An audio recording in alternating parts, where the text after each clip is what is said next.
how exactly did you get involved with amateur radio?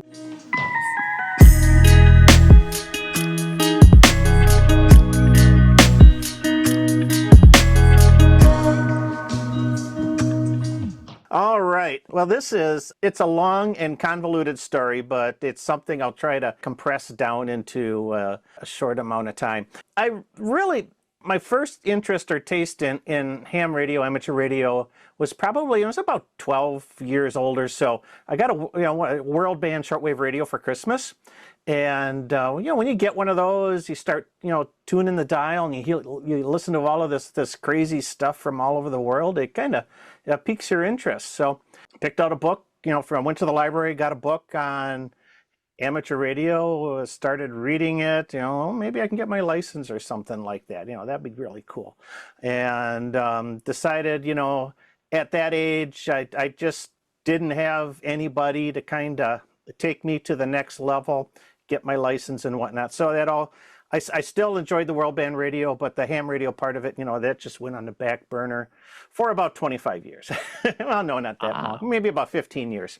And then in 1999, got a scanner, and because we were having a lot of severe weather and that, and I wanted to be able to listen to police and fire. And what happens when you get a VHF scanner? Well, you start listening to stuff. Well, then you find the ham repeaters in the area and you start listening to those, and then you say, yeah, I was talking about getting my license, and got a copy. And now you're talking. And let's see, Tech Plus, the novice and the tech test back in '99, general in early 2000, and then I think my extra in '02, I believe. Or is it '01? In that time frame. So I just celebrated my 25th year as a ham radio operator this summer. Oh, congratulations. Did not know that. Awesome. How do I celebrate? Well, I was at Hamvention and I signed up to be a member of the Quarter Century Wireless Association. So nice. I'm that's not quite there yet. That's what you do. I think when I've you got hit another 25. 10 years. All right. Andy, I think you've got a question. Yeah, absolutely. What was your first amateur radio? Like what did you get first? What was it? What, transceiver wise? Transceiver wise, great question. I got two radios.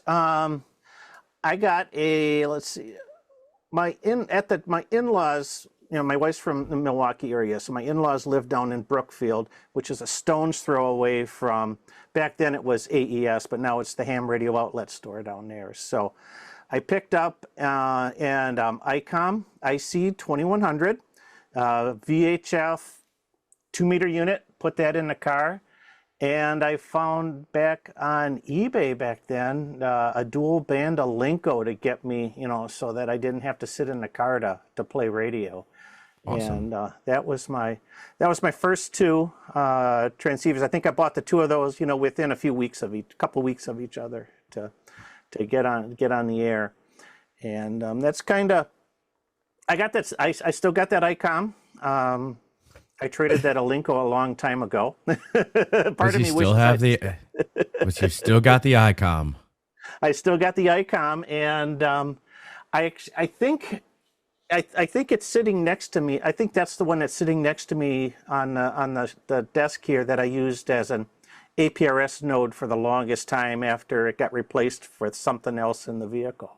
Oh, very good. Oh, okay. One question I've got is the antenna building. Yep. I know you've done a lot with different lengths of antennas and trying different configurations. Mm-hmm. What got you into that? Was it just trying everything out to try and get out further, or was it general curiosity, or just something you decided to try? What happened was back so many years ago, I started, I built a 2-meter J-pole antenna. And it was, because I read an article and I wanted a, nice little antenna for that APRS node. And so I built one of those and it worked really well. And I took it to field day because we were going to use it, for a demonstration station on field day. And after the event, one of the guys liked it a lot. He said, will you sell me that antenna? And I said, sure, I can do that. So sold him it. So I had to make another one. And I said, well, if people are interested in this, maybe I should start selling them. So I started, this is back in 2001, I started selling 2-meter antennas on eBay. And then I built, soon after that, I built a website. And things just kind of grew from there. And to this day, I'm still selling VHF, UHF antennas. And that's kind of where the YouTube channel sort of got its start. I was using, about 10 years ago, I was going to start using YouTube as a marketing tool, and then that sort of got a mind of its own. And so, just things just start growing and snowballing, and then I start spreading, not so much selling these, but I start branching out into other antenna designs and experimentation and things like that, and I'm kind of growing with that. And now one of my favorite activities is portable operation, along with, antenna experimentation and whatnot. Okay. That's awesome. So, do you remember the first antenna you built, and what was the design based on?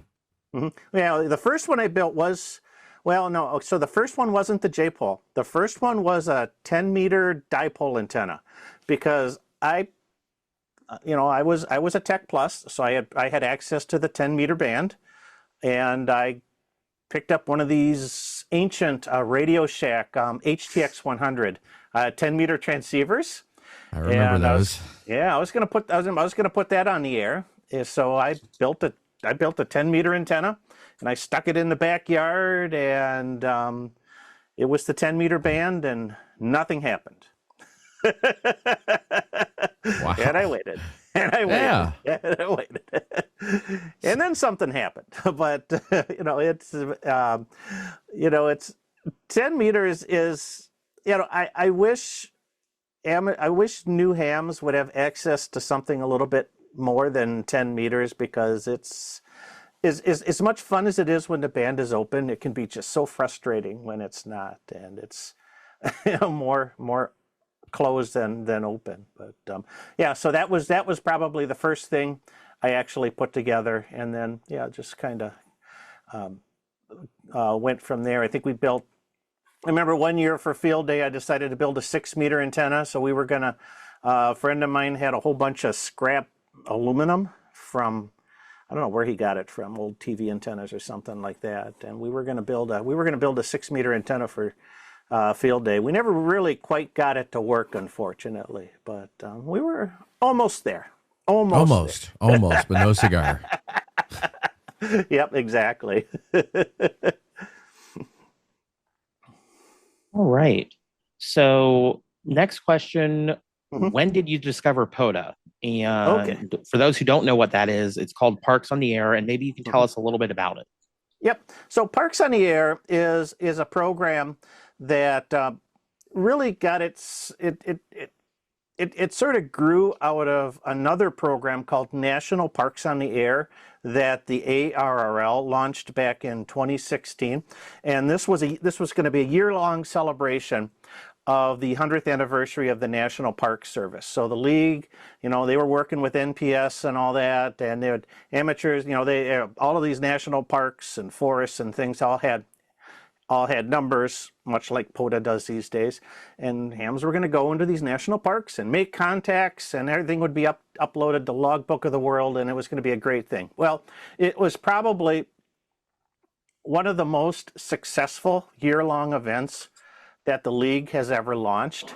And there was people that were sad to see it go. So, a few individuals sort of created an offshoot of that called Parks on the Air, but they expanded its scope where any kind of state or federal entity could be assigned a number.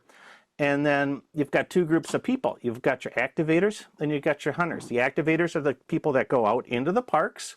They set up portable operations and make contacts. And then the hunters, they answer the calls, and I'm not going to say you get points, but you make contacts, and you collect the park numbers, and then you get awards and things like that. Just online awards. So that's the basis of the Parks on the Air program. As a hunter, I probably heard it, shortly after the National Parks on the Air program was sort of dissolved. And I think my first activation was October of 2019. So I've been doing that for about 5 years now, just going out doing portable operations activations in the great state and national parks that we have all around the country.